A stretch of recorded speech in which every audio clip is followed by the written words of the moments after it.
Ladies and gentlemen, it's Spoilerin time, where we spoil shows we've been watching. Cordkillers is our other show where we talk about how to watch things, how to use the technology to get to watch the shows. And then after we've watched them, we come here and we spoil them. Today, we're going to spoil Justified, episode 6 of season 5, the movie Split, and the rest of the episodes of The Young Pope from 106 to 110. I'm Tom Merritt. Brian Brushwood. Hey, man. Yeah, not only are we going to do all of that, well, we should, but I feel like we're going to take just a quick moment to let people know that we did intend to go week by week on The Expanse. This week I slipped, so instead we're going to have a special triage segment after we talk about the movie draft!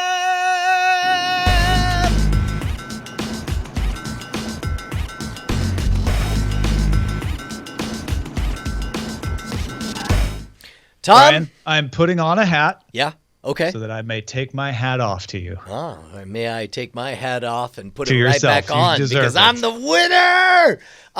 There's pretty much no mathematical way you could not be the winner at this point. 727 million to DTNS's 708 million, DTNS being me, and you have the last movie. Although Team DTNS has one more movie in the bank coming out this week. Unfortunately, it's Collide. And you have Logan. Is that up against Logan same day? No, Logan's 2 weeks from now. Consecutive weeks. Logan's 2 weeks away? I mean, you don't even need it. Okay, I know, but still, like, you saw Logan. I did. Can you not tell me anything about it and just kind of, allude to how it made you feel? Did you ever play the game The Last of Us? Was it like the game The Last of Us? Because I did not play The Last of Us, so I cannot comment. I cannot approve or deny whether it is the movie version of The Last of Us, which a lot of people have said it should be. Oh man. I am so excited. By the way, real quick, Rotten Tomatoes on Logan, 99% and 97% on Rotten Tomatoes. I've gotten spontaneous tweets from friends just screaming with giddiness that it's like, this is happening. Like this is it says here 95% positive reviews. It slipped. 99% I should disclose want that my to wife see. works for Rotten Tomatoes. Okay. Oh, we have a new game and a new mug. We need to make a new mug. Incoming. Yeah. Okay. Okay. So you saw it. What? Just tell me. No content. And no spoilers. No spoilers. I'm not going to make another title. What did it feel like going in, and what was your journey like? Oh yeah. So like seeing the trailer, I thought this is probably going to be a pretty good movie. It looks pretty serious. I'm intrigued with the idea of old Logan or old Logan, as I would call him. And I was put in a positive mind. I had good expectations. So I wasn't going in with low expectations. I thought it was going to be good. What I got just made me cheer, and I loved it. That's so great. Okay, great. Like emotionally, yeah. Like, okay, I don't want you to compare apples and oranges, but like better than the Avengers. That's definitely an apple and orange comparison, right? Yeah. So some people just like oranges better. Some people like apples. Same right? ballpark though. Right. But sometimes you're like, I need my thirst quenched. I want an orange, or I need a little more satisfaction in my diet. I need an apple. Logan is an apple. Ooh, so good. Very, very excited. All right. So meanwhile, Tom, I'm afraid I'm going to need you to read our emails from Triage because my computer just crashed. Okay, fine. So we're going to move into our feedback situation here. And remember that Brian had asked you for your experiences watching The Expanse, especially if you weren't someone who had read the books before. And Tony wrote in and said, I, like Brian, am enjoying The Expanse television show as someone who never read the books. This is also the case with Game of Thrones. I think I was able to follow Game of Thrones a little easier. Actually, with The Expanse, I really struggled to remember what happened in the first season, even though I liked it very much. It's slowly coming back, and listening to Spoilerin Time is actually helping to jog my memory. I did remember the Mormon ship when they brought it up again, though. I love the realistic treatment of space travel and combat. Characters are mostly interesting. However, the Martian Marines seem way over the top to me. Agreed. I forget the main Marine character's name, even though you mention her by name in the show. I just listened to 5 minutes ago. Agreed. I don't remember her name either. It's Bobby Draper. She's and I'm sure we'll all fall in love with her. And it sounds like it was brilliant casting, and it sounds like it's going to be great. But that's just from the buzz around it.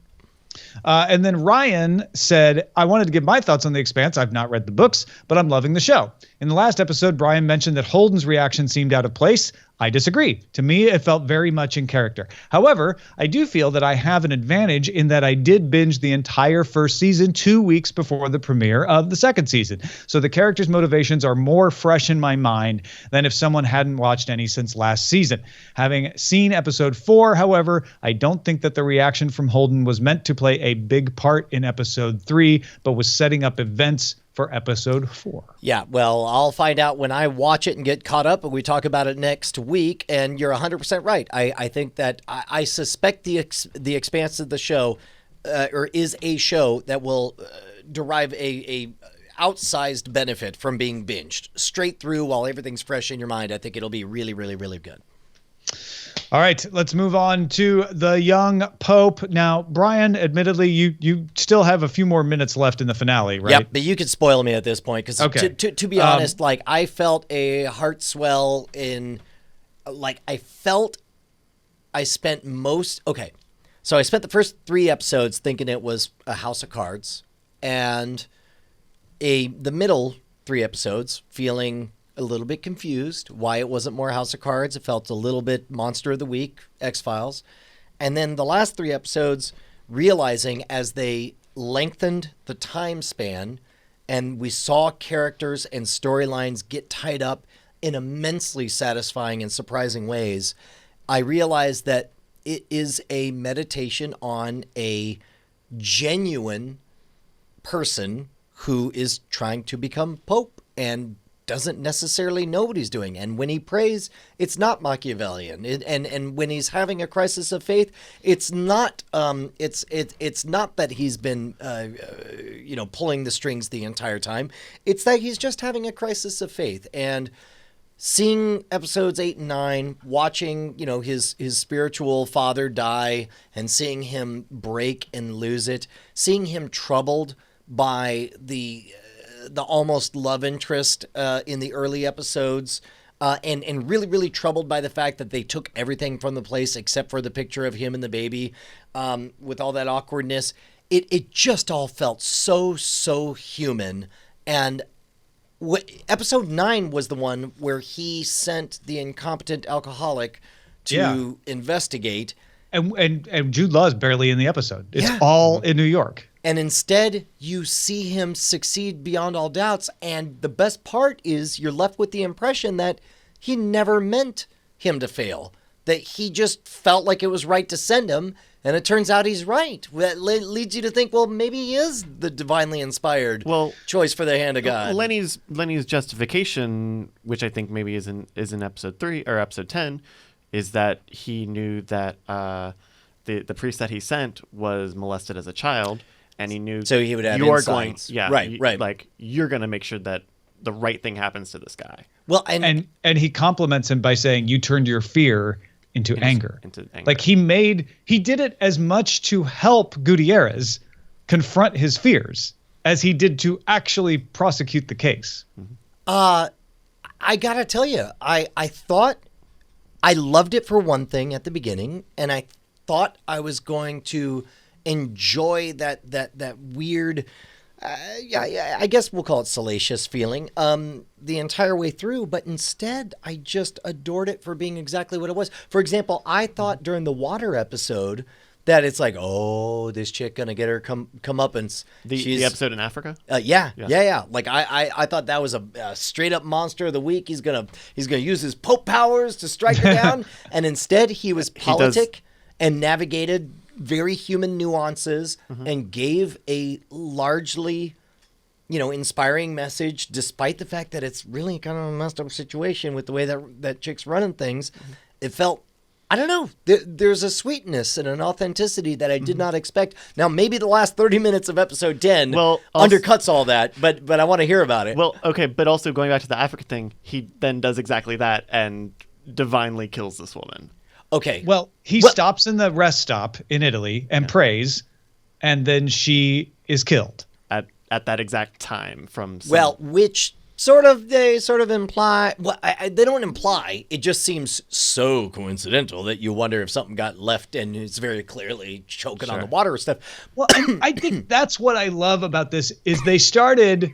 I'm all for a period piece type of thing, and this is not a period piece in that it's in the past, but I love this idea of like, here's what it's like inside the Vatican, right? And I'm like, I'm fascinated, I'm in. You can do whatever. I'm just having a good time taking a tour of the Vatican and seeing behind the scenes. Then they say, well, let's throw a little Dan Brown. Let's pretend there's a conspiracy. Let's have the Secretary of State have some machinations, and you think, oh, okay, so I'm gonna get a little Dan Brown conspiratorial thing in here. Then they have the Pope say, I don't believe in God. And you're like, oh, okay, I know what this is going to be. This is going to be the fraud that is religion. It's going to attack religion, and it's going to show that religion doesn't have any real basis, and it's all built on a house of cards. But then you find out him saying he doesn't believe in God actually doesn't mean he doesn't have faith. So it's a much more nuanced thing. And then you think, well, wait a minute, is this going to become a peon to religion? And the fact that none of us really believe, but if we have faith, then we can perform miracles. It doesn't do any of those. In the end, what I love about this series is it says we're trying very hard to show what human people do when they decide to join a religion, why they decide to join a religion, how they actually think about when they are in one of the most powerful religions in the world, and how they are still just humans.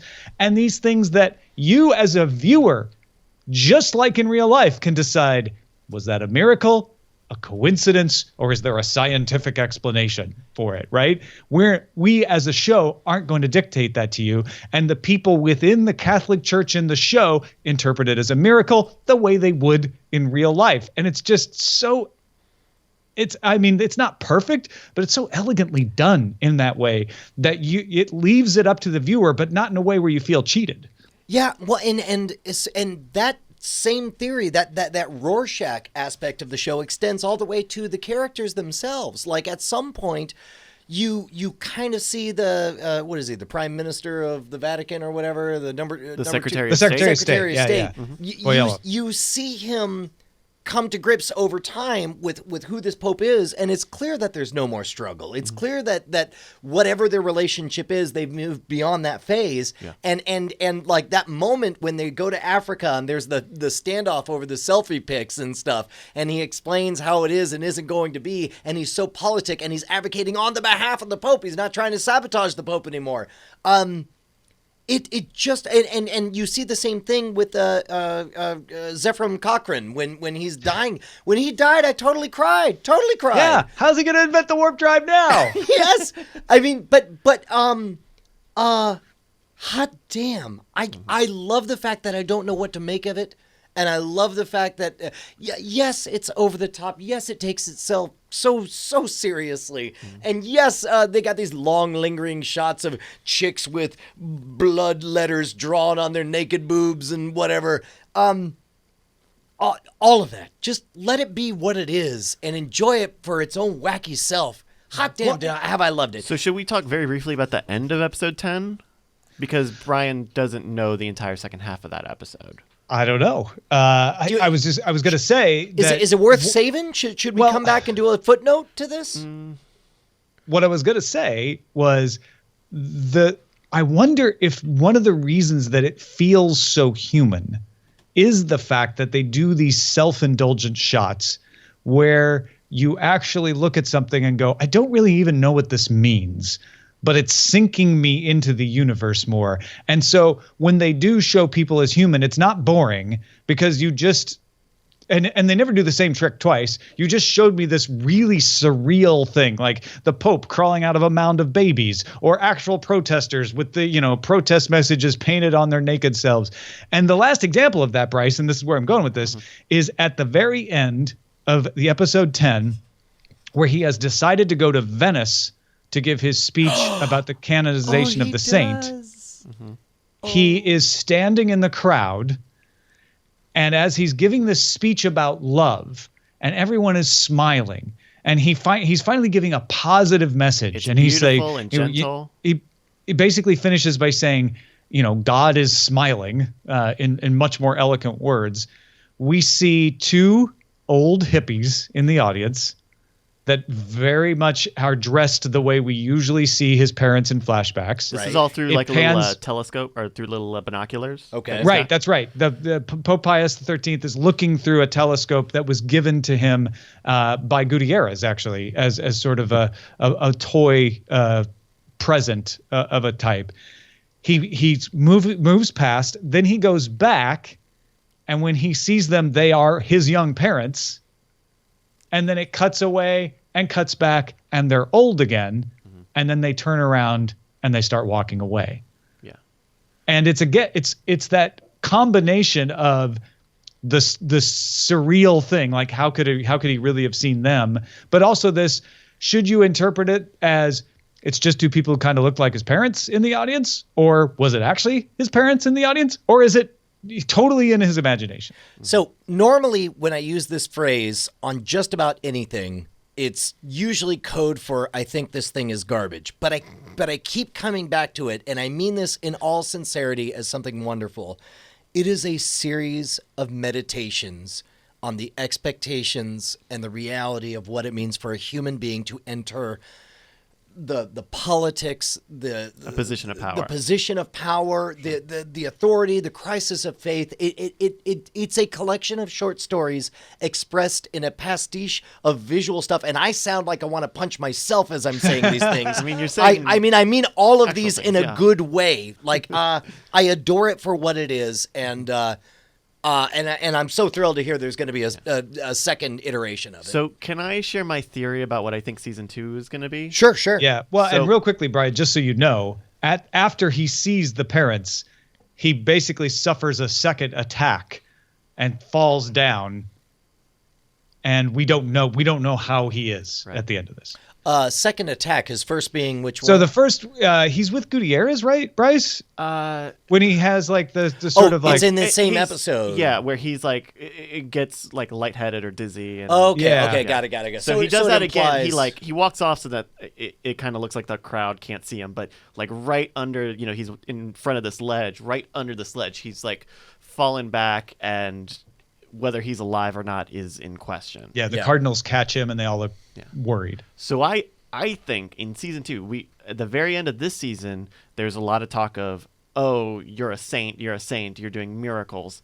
And I feel like season 2 could focus on either he dies and we see him or the people around him try to reconcile what his after death miracles will be, which are a part of sainthood, right? You have to do a certain amount of miracles. Right. after And they you kind die. of prepped us with that with Juana. Right. And the canonization of her. And so either there's some afterlife-y weird thing we see with him or not. But I think if he dies, I think that's an interesting angle that a season 2 could take. Dude, you know what my theory is? Sure. He's in a coma for a half decade. What does The the Vatican coma do? pope. What does the Vatican wow. do when he's not When dead? he wakes up. Yes. Yeah. Because he It's goes a into a miracle coma. that he wakes up. Wow. Like there's And they're all like, the well- politics play out while he's asleep, and he wakes up, You know what's interesting is that and now he's got to shake things up again. So the very last shot is, he's laid out on this what is it? Where he's giving the address, and there's a in zoom Venice. out, and it's like a Google Earth sort of zoom out from. Then you see Venice, and then Europe, and then the globe, and then it says the young Pope, the end, which is weird because we know that there's going to be a second season. now he's so going to be yeah. the old Pope. The old maybe Pope it's the is old episode Pope 2, or the coma Pope. Like there's a Or is there an even younger Pope? the ghost Pope. the ghost Pope. It could be, or maybe the young saint. Like we don't know. We don't know. Oh, Because there's an interesting thing where, like, the way. Oh wait, what if he's declared like brain dead or whatever? So he's on the fast track Oh, to my canonization, gosh. And he comes back. and then he comes back from the dead. the world's first saint. the young zombie. I feel like that might be too far because they obviously have done this electric dance on a very Everything is plausible, right? Correct. And then now we enter territory where it's like you lose all the Catholic audience, and they're all like, "Well, I could see all this as a metaphor for what it must be like to take over the job as Pope or whatever." But now, what is this supernatural stuff? I don't get it. Oh, you missed. I think you missed by missing that last half. A really nice moment with Voyello and the Pope, where they're on their way to Venice and they've stopped at a diner and they've like shut down half of this diner so he can eat in solace, and he's got his back to the crowd. And there's just this funny little moment that I love. It's always these little stupid moments that I love about the show. And Voyello comes over and he puts down a can of the Cherry Coke Zero for the Pope while he's eating. That's awesome. Okay, like where it's like, okay, all right, they get each other. They're the odd couple. It's fine. Yeah. Yeah, dude, so many of those little vignettes are so great. Like when he's bored out of his mind and he's blessing the babies, he's like, "Oh, it looks so much like you," and then whoops, and then and then he's like, "No, but I still mean it." He takes after you, just metaphorically, I guess, in this case. Anyway, highly recommended for me. In fact, now that we're wrapping that up, if you guys want to chime in, hit us up at cordkillers@gmail.com. Tom. Yes, Brian. Tom. We want to talk Split. Did you watch the movie? I did. I actually made myself run out and squeeze it in, and I thought I had the theater to myself. It was like one of those 4:40 p.m. showings, and I walked in like 10 minutes before the movie starts, and there's no one else in there. And I'm like, I'm gonna pretend I rented this theater out just for Cordkillers. Then like 5 more people showed up. But for the record, understand that that I saw this movie in the context of a tweet from Jeff Kanata that said, I'm going to paraphrase here, but it basically said, "Hey, do yourself a favor and see Split, not knowing a single damn thing about it. I would like that. That is my gift to you. I think you would really like it. I'm Jeff Kanata. I don't watch trailers." Which is really weird that he just mentioned that part at the end. And I went into it with that in mind. And so as did I.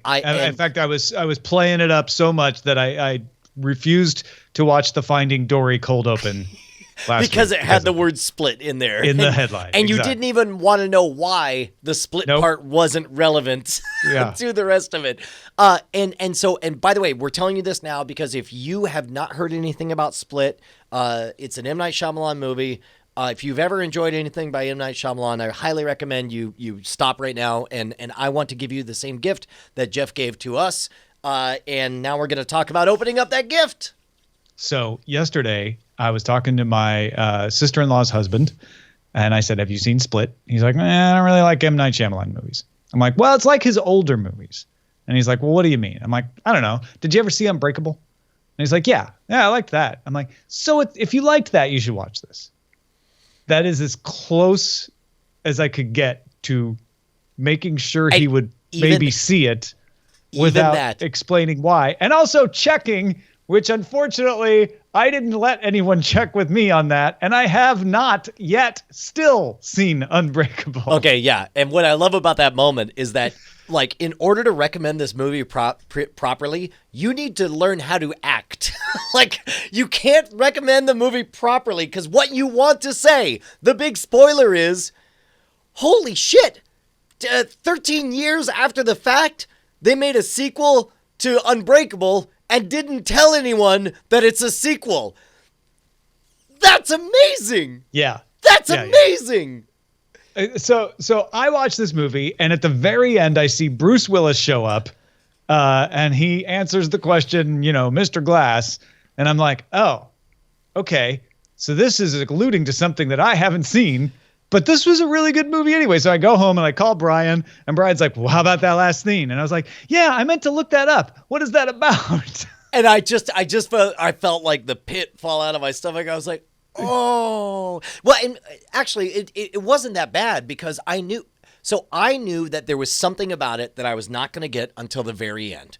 And I thought, this is the brilliance of a good twist, I was fully satisfied because I thought that big reveal was the constant tension between, okay, what is the twist? Not what is the twist going to be, but the beginning reminded me so much of everything we loved about Utopia, right? Do you remember that opening scene of Utopia where they make you put the gas on and it's just haunting and terrifying? I felt that and I was instantly all in. Then it felt like we're doing some kind of 10 Cloverfield Lane thing. And then you get the fact like, oh, Split. But he injects just enough weirdness in the way the girls talk to each other that it kind of, and the disjointedness when it suddenly jumps to an old lady doing a Skype conference about split personalities giving you power or something, that it put me on guard. And as stuff got weirder and weirder, it just did a brilliant job of sowing those seeds of like, well, this can't be what's actually happening. This has to be seen through the mind of somebody damaged. And once he actually develops superpowers and summons the 24th personality or whatever, and you are thinking, okay, this can't be real. This is all in her mind. It's too on the nose that she's picking up the same weapon a second time. This has to be happening in her mind. She has to be the 24th personality. This is all in her. And then a genuine twist was, no, up yours. All of this is actually happening. This guy has superpowers thanks to split personalities, and she really is scarred and damaged, and he's gonna leave her alone. And then I was like, wow, that was really satisfying. I never saw that coming. That all of this was flatly real, exactly as it was presented, which just made that end moment with the panning over and David Dunn there, and I thought it was a bit on the nose for him to say they call him Mr. Glass, but I think that was necessary because if you're not going to tell anyone it's a sequel to Unbreakable, you better beat them over the head with you better show Bruce Willis wearing a work shirt that says "done" on it to remind you, and use the exact same line from the end of Unbreakable to sell this point. And they did all of that, and it was great. I loved it. Well, and the other thing that's brilliant about this, and again, I'm saying this based on what you've told me, but I see it in Split, is that you now have two movies that are superhero movies. Yes. But the first one is setting up a superhero, and the second one is setting up a villain, but neither one of them feel like superhero movies. And I hope I'm not going to man. Do you think you could carve out time to watch Unbreakable to give your impression of watching them I in intend reverse order? to. I 100% intend to. Because it would be like, it's a shame you didn't get the surprise of a sequel to Unbreakable, but I would be fascinated to hear about what it's like to watch a Split prequel. Now that you know. And I did spoil, full disclosure, I did spoil the fact that the Amtrak train that he gets on is a reference to his lost father that was lost on the same train that we see at the beginning of Unbreakable. But hot damn would I love to hear your take on it. Yeah. No, I actually watched the trailer for Unbreakable this weekend, but I just couldn't carve out the time to watch it. So I will promise to do that at some point. I'm not sure exactly when I'll be able to get to it, but I just want to do that anyway. I want to watch it through those eyes, and I want to watch it soon before Split has faded too far, because like you said, I was kept guessing all the way to the end, and I had exactly that same situation where I'm like, oh, it's the same gun from her flashback. That's why we've been told the flashback. That's something else. And then the twist being, no, this is what happened. This is all real. She's not imagining it. And then no, they could get away with that partly because then they have the done twist for people who felt like, oh, I really wanted something else, and that's the thing that satisfies it. Yeah. Wow. What a bold decision. Oh, and real quick, who put those images together of the Split poster and the Unbreakable poster, where it's like they're both the same poster? Yes.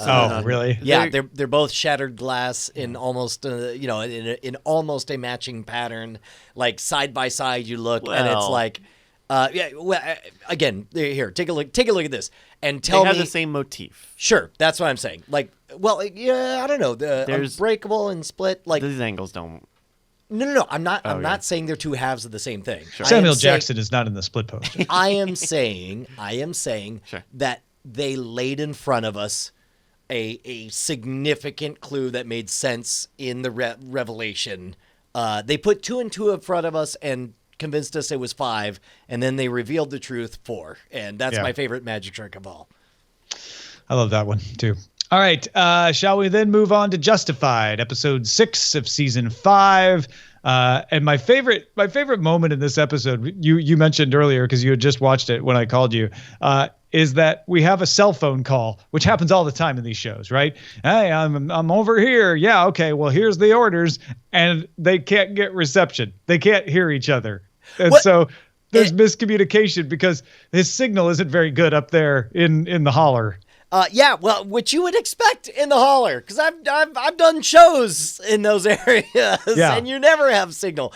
And so it was great to see that. He said something about shoes, I think. I don't know. And then meanwhile, it's supposed to be clearly this big face-off between Dewey Crow and Boyd Crowder. So several elements we got here on this one. I'm going to actually open up the episode to make sure I scrub through it. But let me ask you this. These came out, actually, I don't know when.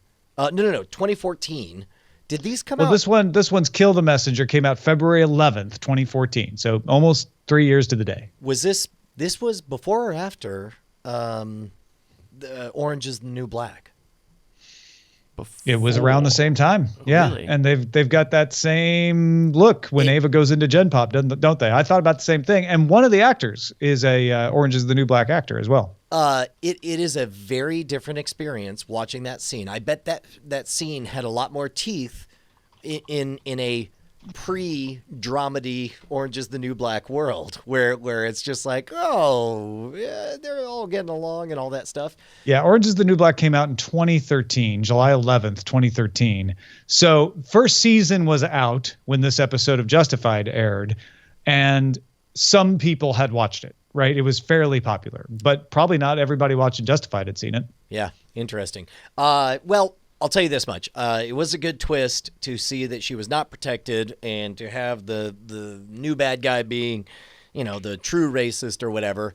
I'll tell you what, man. A few random thoughts. Number one, why is it whenever chicks cut their hair off on TV shows, they cut like 3 inches of their hair and it's supposed to be the most dramatic thing in the world, Like, I don't know, man. Just cut it all off. Go bald. Cutting it off is hard. That's what that's telling you. Yeah, sure. Also, loved. Also, Raylan's not the star of the show at this point.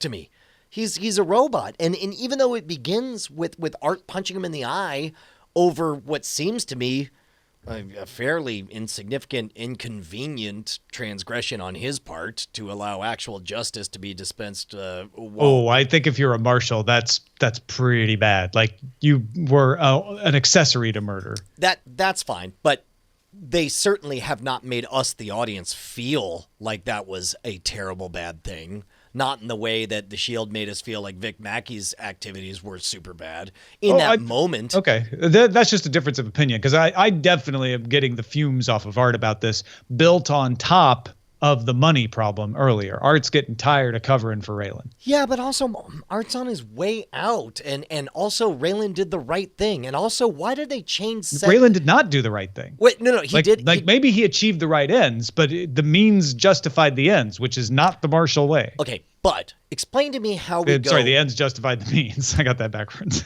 Explain to me how we went from the end of last episode, where he clearly walks back into the office, closes the door, and says, "I can tell you the truth." Yeah. And then I guess he walks out. The two agree to meet later. At some point, Art tells Raylan what bar he's drinking at.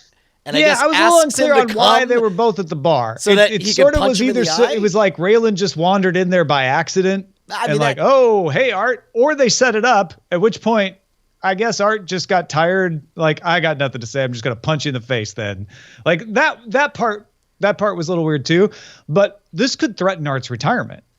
I mean, he has basically put Art in a situation where if Raylan gets discovered in either of the things we know about, and there may be others that Art knows about that we don't as viewers, Art could lose his job and his retirement, and he's 6 months away.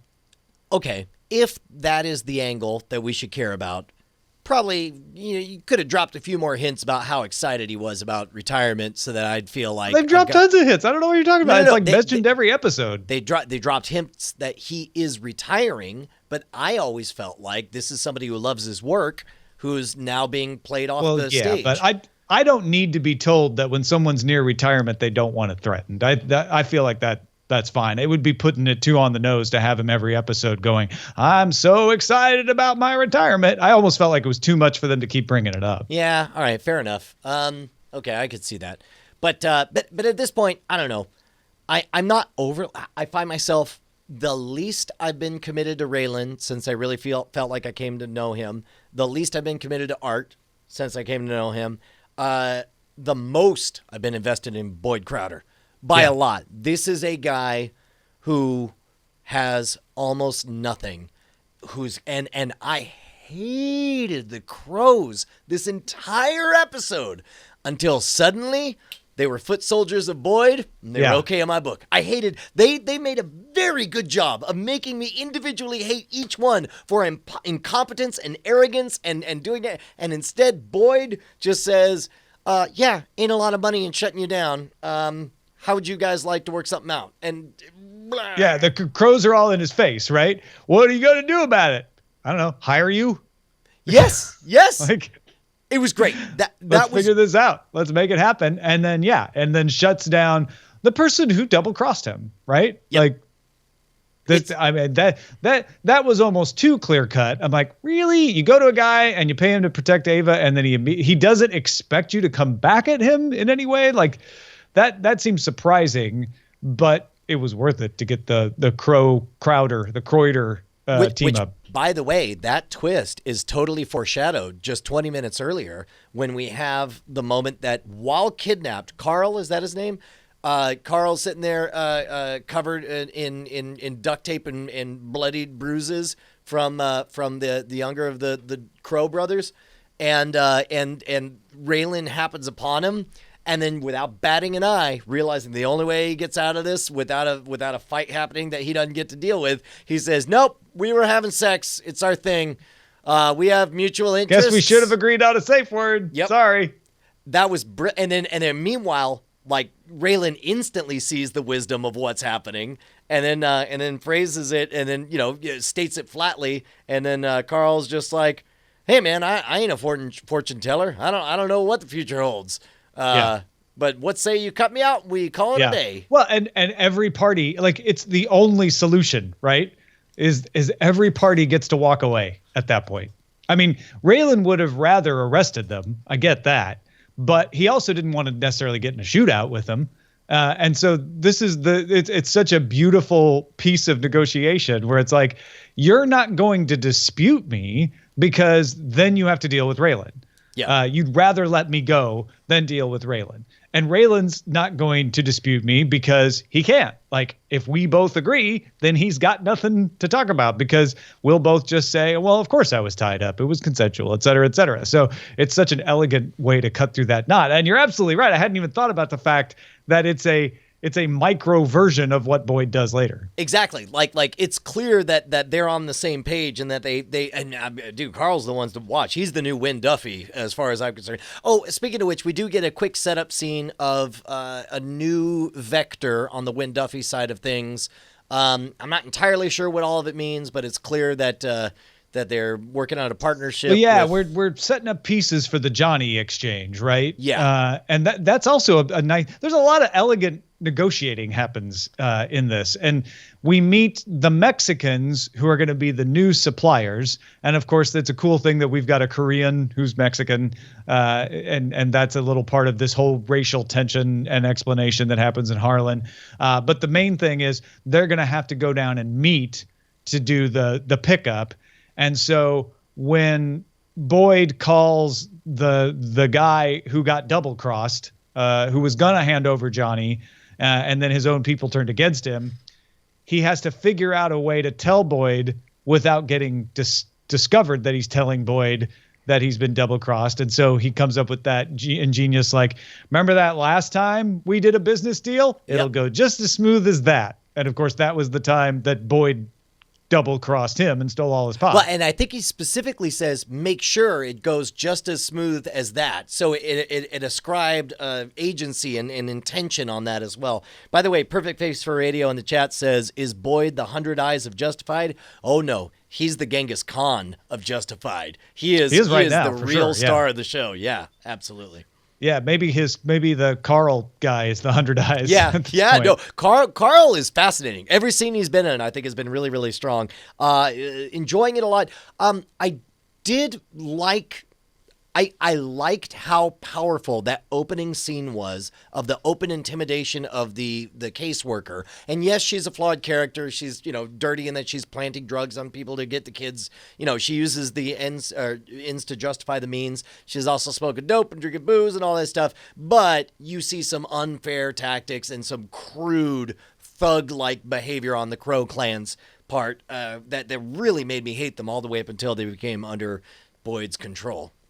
Well, and another thing that I don't think we've talked about enough is Erica Dizell's character, Rachel, Agent Brooks.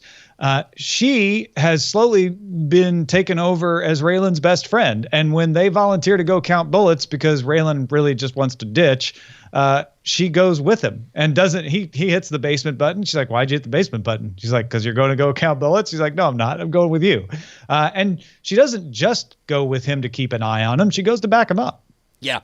That was a nice twist, and I wonder, forgive me for saying, what's it mean when somebody suspects somebody's, got a second life, and then they finally come clean, and there's no conflict between the two, and they're on the same team.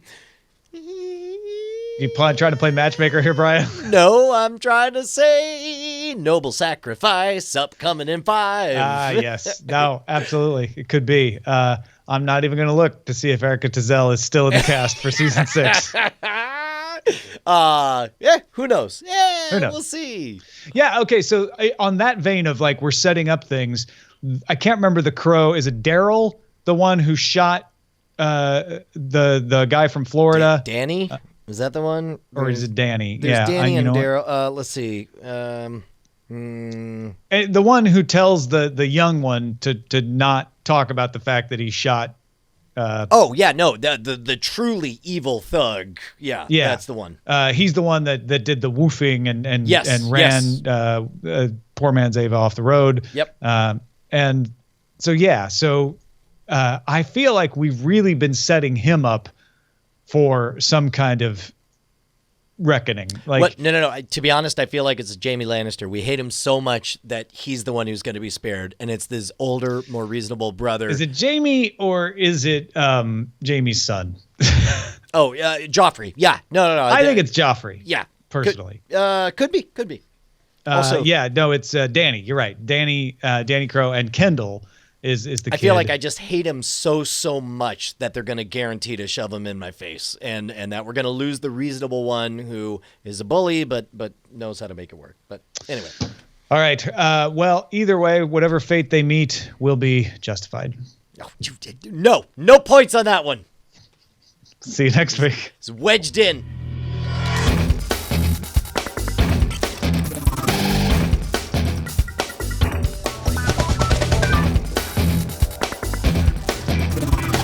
Diamond Club hopes you have enjoyed this program.